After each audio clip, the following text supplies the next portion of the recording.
நான் சொல்கிற விஷயம் யாருக்காவது நடந்திருக்கா இல்லை கனெக்ட் ஆகுதான்னு சொல்லிட்டு பாருங்கள். ஏதாவது ஒரு விஷயத்தில் விபத்தோ இல்லை எமர்ஜென்சி சுச்சுவேஷன் இல்லை ஆக்சிடென்ட் நடக்கும் போது நம்ம வண்டி விட்டு போகும்போது ரைட் எடுத்து இங்கே முட்டிகிட்டு இருப்போம்னா நம்ம அதுக்கு முன்னாடி அதுலேருந்து தப்பிச்சிருப்போம். ஏதாவது ஒரு விஷயம் நம்ம லைஃப்பில் வந்து நம்ம மிராக்கல்ஸ் வந்து நடந்திருக்கும். இல்லை யார் மூலியாவது நடந்திருக்கும். நம்ம எங்கேயாவது ஒரு இடத்துல மாட்டிகிட்டு இருப்போம், யாராவது வந்து இங்கேருந்து இங்கே போங்க இல்லை இப்படின்னு சொல்லிட்டு வழிகாட்டுறதுக்கு வருவாங்க. இந்த மாதிரிலாம் விஷயங்கள் வந்து நடந்திருக்கலாம். எல்லாருக்குமே ஏதாவது ஒரு டைம் நடந்திருக்கும்.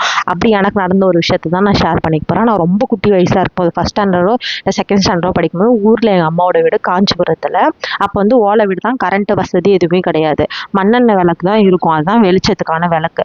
நாங்கள் வந்து செங்கல் போட்டு எங்கள் கசின்ஸோட விளையாடிட்டு இருக்கோம். செங்கல் தான் குழந்த. அதை வந்து யானை தொட்டிலில் போட்டு ஆட்டி ஆட்டி விளையாடிட்டுருவோம். அதான் குழந்தைன்னு சொல்லிட்டு டைம் வெளிச்சம் இல்லாததுனால குழந்தை அழுகுது. வெளிச்சம் இல்லாததுனால நீ என்ன பண்ண, விளக்கு தூக்கி பிடின்னு நான் சொல்ல என் கசின் ஒருத்தவங்க வந்து தூக்கி பிடிக்க அந்த வீடு எரிஞ்சு போச்சு. எரிஞ்சு போனதுக்கப்புறமா அவங்க 2 பேர், நாங்கள் மொத்தம் 3 பேர் விளையாட்டுருந்தோம். 2 பேர் எப்படி ஓடினாங்கன்னு தெரியல. நான் எப்படி வெளியே வந்தேன்னு தெரியல.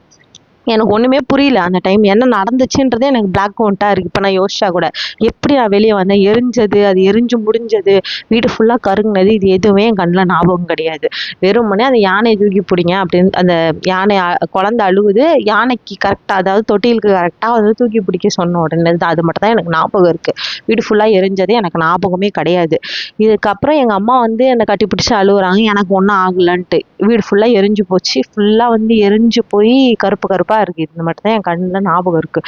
இது எந்த சீனுமே எந்த சினாரியுமே ஞாபகம் இல்லை. யார் என்னை காப்பாற்றினாங்கன்னு தெரியல, நானே வந்தேனாலும் தெரியல. இது எதுக்கு நான் ஷேர் பண்ணுறேன்னா, நாளைக்கு வந்து பெரிய அமாவாசை இல்லையா? இந்த பெரிய அமாவாசைக்காக வந்து நம்ம அந்த டைமில் மட்டும் இறந்தவங்களை வந்து கும்பிடுவோம். ஃபாதர்ஸ் டே அன்றைக்கி ஃபாதர்ஸ்க்கு வந்து ஸ்டேட்டஸ் போடுறோம். மதர்ஸ் டே அன்றைக்கி மதர்ஸை வந்து செலிப்ரேட் பண்ணுற மாதிரி என்றைக்கு வந்து மாலை அமாவாசை வருதோ பெரிய அமாவாசை வருதோ அன்றைக்கி வீட்டில் இறந்தவங்களுக்காக நம்ம வந்து அன்றைக்கி மட்டும் ஒரு படையலை போட்டு அவங்கள நினச்சி கும்பிட்றோம். அப்படி இல்லாமல் இறந்தவங்க நம்ம கூட தான் இருக்காங்கன்றத நான் வந்து பிலீவ் பண்ணுவேன். ஏன்னா எங்கள் அப்பா வந்து நான் வந்து 9 மந்த் குழந்தையா இருக்கும்போதே இறந்துட்டார்.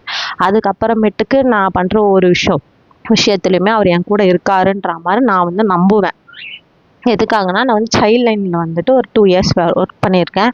நான் நைட்லலாம் நைட் ஷிஃப்ட்லாம் போயிட்டு வருவேன். நான் எந்த டைம் நைட்டில் போனாலும் சரி, இல்லை எவ்வளோ காலையில் 2 மணிக்கு 1 மணிக்கெலாம் நான் எங்கேருந்தாவது வந்தாலும் சரி, எங்கள் அப்பா என் கூடயே இருக்காரு, எனக்கு ஒன்றும் ஆகாது அப்படின்ற மாதிரி எனக்கு ஒரு நம்பிக்கை. நம்ம கூட இல்லாதவங்க கிட்ட கூட நம்ம வந்து ஷேர் பண்ணிக்கலாம். பாட்டி ஃபோட்டோ இல்லை தாத்தா ஃபோட்டோ, நம்ம வீட்டில் இருக்க வந்து நமக்கு முன்னாடி வாழ்ந்தவங்க வந்து அவங்களோட ஃபோட்டோஸ் இருக்கும் இல்லையா? அவங்கக்கிட்ட வந்து நான் இன்றைக்கி இங்கே போகிறேன், இந்த விஷயம் இப்படி எனக்கு நடக்கணும், இல்லை நான் இப்படி ஃபீல் பண்ணுறேன், இதெல்லாம் நம்ம ஷேர் பண்ணோன்னா கண்டிப்பாக அது பாசிட்டிவாக மாறும்ன்றது என்னோட நம்பிக்கை. இந்த மாதிரி உங்களுக்கு எதாவது நடந்திருக்கா? நீங்கள் ஏதாவது இந்த மாதிரி ஃபாலோ பண்ணுறீங்கன்னா சொல்லுங்கள். பாய்.